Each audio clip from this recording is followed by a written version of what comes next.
اور قرب حضور صلی اللہ علیہ وسلم کا سیدنا صدیق اکبر کو نصیب ہوا ہے، وہ مقام اور قرب کئی مقرب فرشتوں کو بھی نصیب نہیں ہوا۔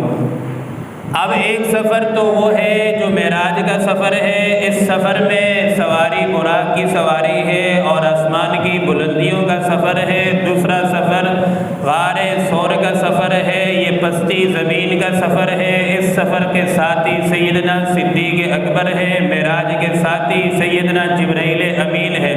فرق دیکھیے گا، اس سفر میں جو ساتھی گئے وہ غار ثور تک نہیں گئے، غار ثور کے اندر 3 دن کا قیام تھا، 7 رہے۔ سیدنا جبرائیل کا جو سفر ہے معراج کا سفر، سیدنا جبرائیل گئے، سدرہ تک پہنچے، اللہ کا حکم ہوا جبرائیل تو رک جا، میرے محبوب کو اکیلے آنے دے، بلندیوں کا سفر کرنے دے۔ عرش معلیٰ تک مصطفیٰ گئے تو اکیلے گئے، جبرائیل کو حکم ہوتا ہے رک جا، اسے وہ قرب نصیب نہیں ہوا جو سیدنا صدیق اکبر کو قرب نصیب ہو۔ حضور صلی اللہ علیہ وسلم نے فرمایا صدیق بتا، تیری کوئی پسند ہے تو بتا۔ سیدنا صدیق اکبر نے فرمایا کہ میری محبوب ایک ہی پسند ہے کہ آپ کا چہرہ ہو، چہرہ انور مصطفیٰ ہو اور میری نظر آنکھ ہو اور چہرہ انور کی زیارت کرتی رہے، یہ میری ایک ہی پسند ہے۔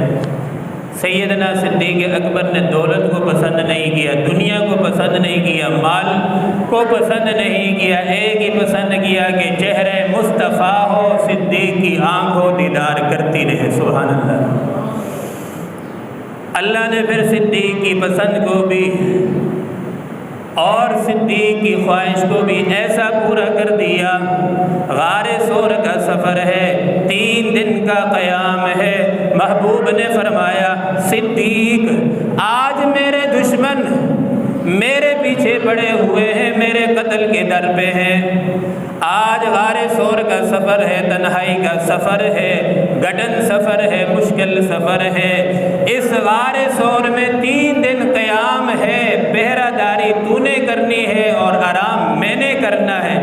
کل روضہ انور میں، روضہ پاک میں، گنبد خضرا میں تو آرام کرے گا، قیامت کی صبح تک مصطفیٰ تیری پہرہ داری کرے گا۔ اس سفر میں تو میری پہرہ داری کر اور روضہ مصطفیٰ میں تیری قیامت تک پہرہ داری کروں گا، تجھے کوئی دشمن چھیڑ نہیں سکے گا۔ تو اللہ نے اپنے صدیق کی خواہش کی لاج رکھی، فرمایا صدیق 3 دن ہے۔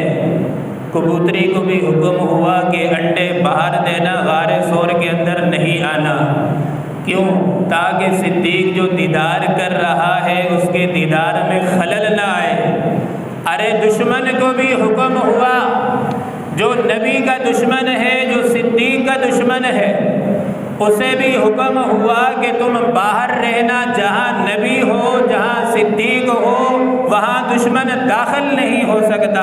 غار ثور میں اللہ تعالیٰ نے حفاظت یوں فرمائی کہ اس غار کے اندر کئی سالوں تک کوئی آدمی نہیں گیا تھا۔ جب حضور صلی اللہ علیہ وسلم کو لے جایا گیا تو صدیق اکبر نے ڈائریکٹ حضور سے نہیں فرمایا کہ اندر چلتے ہیں، غار ثور تک پہنچے، پہاڑی ہے، پہاڑی کے سامنے حضور صلی اللہ علیہ وسلم سے فرمایا کہ محبوب آپ یہاں بیٹھ جائیں، میں پہلے جا کر اندر صفائی کرتا ہوں، پھر میں آپ کو لے جاتا ہوں۔ اب صدیق اندر گئے، جا کر پورے غار کی صفائی کی۔ صفائی کرنے کے بعد صدیق اکبر نے اپنی پگڑی مبارک اتار کر جہاں جہاں سوراخ تھے ان سوراخوں کے اندر اپنی پگڑی کے ٹکڑوں سے سارے سوراخ بند کر دیے۔ ایک سوراخ باقی رہ گیا، اس سوراخ سے اپنا پاؤں مبارک رکھ کر اس سوراخ کو بند کر دیا۔ اب جب اندر لے کر گئے غار کے اندر صفائی ہونے کے بعد، سارے سوراخ بند کرنے کے بعد فرمایا محبوب اب چلے، اب غار بالکل تیار ہے، اندر لے کر جاتے ہیں۔ حضور صلی اللہ علیہ وسلم سے فرماتے ہیں محبوب آپ آرام کریں، میں پہرہ داری کرتا ہوں، اگر دشمن آئے گا تو میں آپ کو بتاؤں گا۔ اللہ کی شان بھی عجیب شان ہے۔ میں نے پچھلے جمعے میں بھی عرض کیا تھا، ایک تدبیر یہ ہے کہ انسان تدبیر کرے، ایک تدبیر یہ ہے کہ اللہ کی تدبیر اور اللہ تعالیٰ تدبیر کرے۔ جو اللہ کی تدبیر ہے، اللہ کی جو سوچ ہے وہ سب پر غالب ہے۔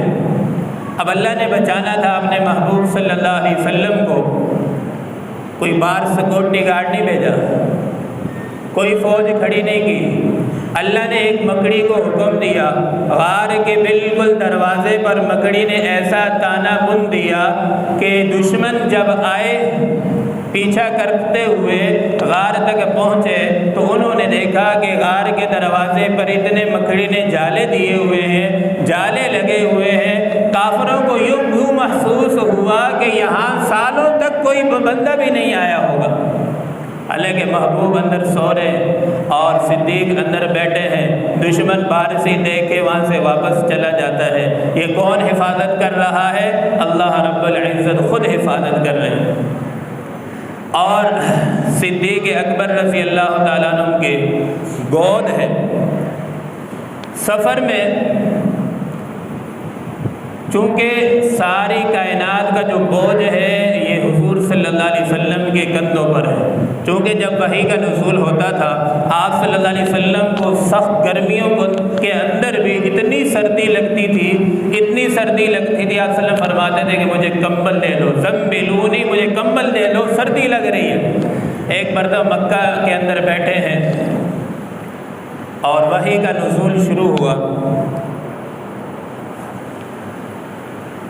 حضرت علی رضی اللہ تعالیٰ عنہ کے ران پر آپ صلی اللہ علیہ وسلم کا سر مبارک ہے، وحی نازل ہونا شروع ہو گئی۔ حضرت علی فرماتے ہیں کہ مجھے ٹانگ میں اتنی تکلیف ہوئی کہ مجھے لگا کہ اب میری ٹانگ کٹ کے دو ہو جائے گی، کیما کیما بن جائے گی، اتنا وحی کا بوجھ تھا۔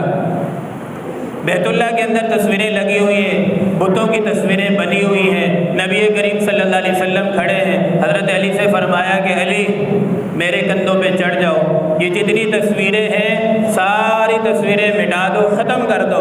علی نے فرمایا حضور یہ تو بے ادبی ہے، میں آپ کے کندھے پر چڑھ جاؤں اور ساری تصویریں مٹا دوں، یہ تو بہت بڑی بے ادبی ہے۔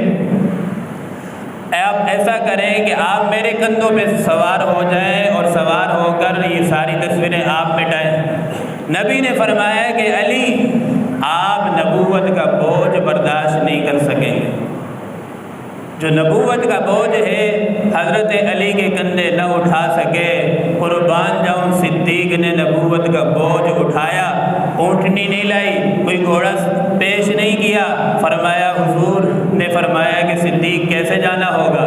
صدیق نے فرمایا حضور ہمارے کندھے میرے کندھے حاضر ہیں، آپ سوار ہو جائیں، میں سواری بن جاؤں گا اور غار تک لے کے جاؤں گا۔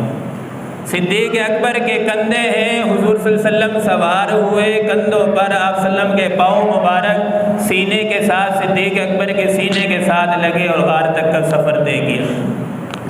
اب غار کے اندر جب پہنچے صدیق نے فرمایا محبوب آپ آرام فرمائیں، میں پہرہ داری کرتا ہوں۔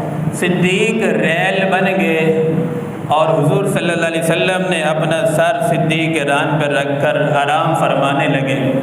اب میں نے کہا نا ایک سوراخ غار میں رہ گیا، صدیق اکبر نے وہاں پاؤں رکھ کر سوراخ بند کر دیا۔ اب جب سوراخ کے پاؤں رکھ کے بند کیا تو ایک کالا سانپ، کالا دشمن جو آج بھی موجود ہے، کالا دشمن، کالے دشمن نے، کالے سانپ نے صدیق کے پاؤں میں ڈسا، اتنی تکلیف ہوئی، صدیق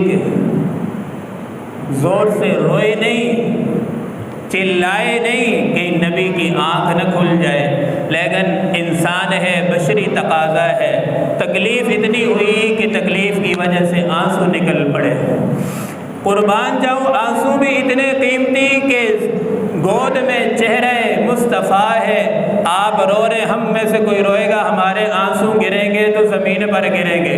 صدیق وہ عظیم انسان ہے، جب وہ رونے لگے صدیق کے آنسو گرے تو حضور صلی اللہ علیہ وسلم کے چہرے پر گرے، جس سے آپ صلی اللہ علیہ وسلم کی آنکھ کھل گئی۔ پوچھا صدیق کیا ہوا؟